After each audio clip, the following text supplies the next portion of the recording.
200 000 visiteurs russes chaque année ici.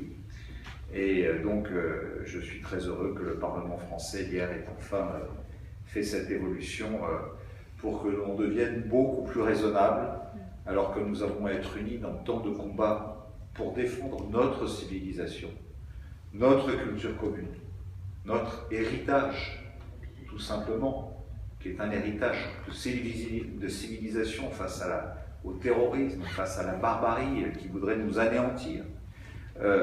Aujourd'hui, plus que jamais, qu'il y ait de nouveau des aviateurs français et des aviateurs russes qui aujourd'hui volent ensemble pour combattre le même ennemi, c'est quelque part une reconstitution de l'escadrille Normandie-Niemen, et moi ça me va très bien.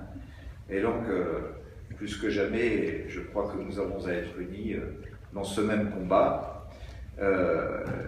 En même temps, j'ai été heureux que nous célébrions un certain nombre d'événements ici depuis 2008, que ce soit la signature du protocole d'accord entre la ville de Nice et l'Académie des sciences de Moscou, que ce soit le fait que nous ayons ce projet d'avoir un bureau permanent de la représentation russe à Nice, que ce soit grâce à mon ami Gérard Depardieu, c'est ici même que nous l'avions annoncé il y a maintenant 4 ans de cela, chaque année désormais un festival du film russe, transport, le lancement du Riviera Express, et cette liaison régulière que nous entretenons maintenant comme du temps de l'Orient Express entre Nice et Moscou, car il faut rappeler qu'il y a plus d'un siècle, la première ligne qui a été ouverte entre la France et la Russie, ça a été la ligne à Nice-Moscou avant Paris-Moscou.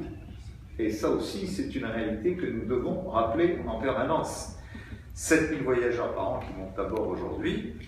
Dans le domaine culturel, je l'ai dit, le premier festival du film russe, mais je voudrais rappeler le Ballet Nice Méditerranée à Saint-Pétersbourg.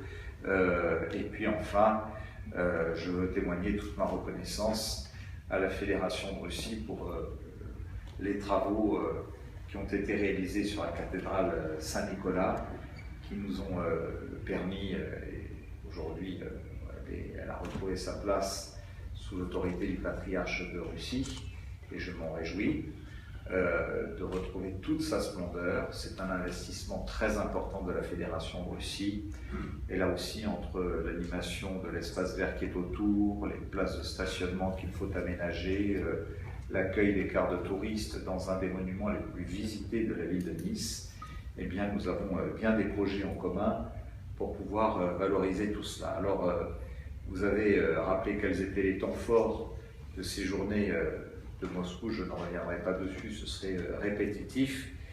Mais sachez que la ville de Nice mettra tout en œuvre pour qu'elle soit une véritable réussite avec le rayonnement national, européen, international qu'elle mérite.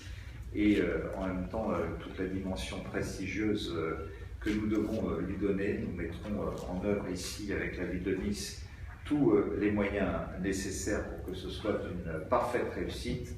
Je sais pouvoir compter sur mes adjoints, nos collaborateurs, nos personnalités niçoises. Je vois Gaël Melou, l'ancien champion du monde de taekwondo, qui est parmi nous, puisque ce sera une des disciplines à l'honneur, ou encore à Ginesta, notre directrice de l'opéra, pour que le Bolchoï soit accueilli avec tout l'honneur que mérite le Bolchoï. C'est une fierté pour la ville de Nice.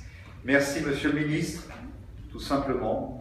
Voilà, c'est un beau moment d'amitié qui présage de grandes journées de Moscou à Nice, et nous veillerons en tout cas à ce que tel soit le cas.